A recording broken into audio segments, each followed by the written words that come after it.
আমরা প্লাস্টার করার জন্য বালু কেন ধুই, এটা হলো এর মূল বিষয়। আমরা কেন বালু ধুই সেটা আজকে দেখব। দেখেন যে বালুতে কি পরিমাণ ময়লা ময়লা আছে, পাথর আছে, ইটের গুঁড়া আছে, কাঠের গুঁড়া আছে, এবং এইখানে কিছু ফালানো হয়েছে।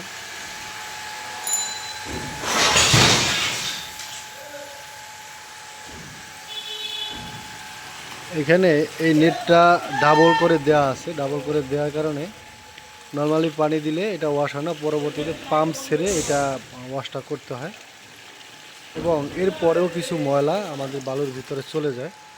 আমি যদি দেখানোর চেষ্টা করি, ছোট ছোট বালু বা একটু বড় সাইজের বালুকণা যদি চলে আসে, এরপর এই আবার বালুগুলো আবার চালতে হবে।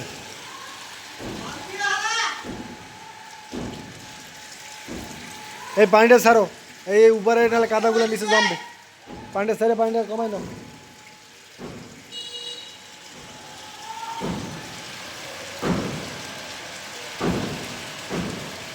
যদিও এতে পানির অপচয়টা একটু বেশি হয়।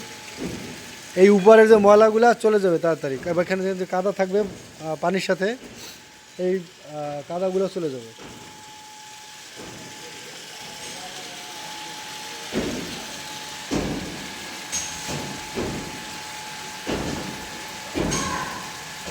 হালকা করে ছেড়ে দিতে, বেশি ছেড়ে দিলে বালু যাবে। এই বালুগুলো আবার তারপরে তুলবা, এই বালুগুলো ওই বালুর মধ্যে রাখবা। কোনো ক্রমেই বালু নষ্ট করা যাবে না। এখানে পানিগুলো আসে ঘোলা পানি, এই পানিগুলো ছেড়ে দিতে হবে, আটকানো যাবে না। আটকালে যেটা হবে, এইখানে যে বালুটা আছে এই বালুর ভিতরে কাদা জমবে। আমরা বালু ধুচ্ছি, তো এই বালুগুলো আমাদের পরবর্তীতে উঠাতে হবে। উঠাইয়া তারপর আমরা রাখবো, পানি ঝরবে, এবং কাজের আগে আমরা মিশানোর পূর্বে এইটা আমরা চেলে নিব। এই দেখো অনেক ময়লা আসে, অনেক ময়লা।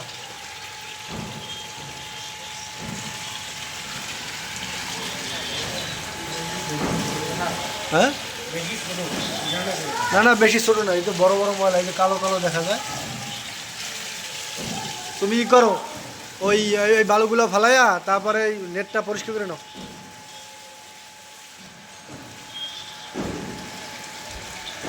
এই হলো অবস্থা। আমরা যত ভালোই বালুই না কেন, এটা হলো ময়মনসিংহ সেন্ট, এই বালুতে ময়লার পরিমাণ কম, ময়লার পরিমাণ কম, তারপর আমাদের ময়লার পরিমাণ দেখাচ্ছি যে আমরা এই বালু চালার সময় আমরা যে ময়লাগুলো পেয়েছি, যে ময়লাগুলো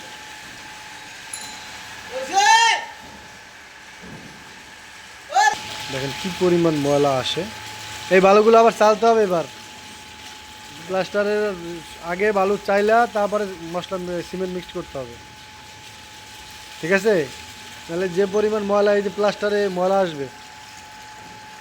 তো বন্ধুরা, আজকে এ পর্যন্তই। দেখেন যে বালু ওয়াশ করার মূল কারণ এই পরিমাণ ময়লা যদি আমাদের বালুর ভিতর থেকে থাকে, তাহলে আমাদের প্লাস্টারের কোয়ালিটি কীভাবে আসবে, বা কি ভালো কোয়ালিটি পাবো কিনা।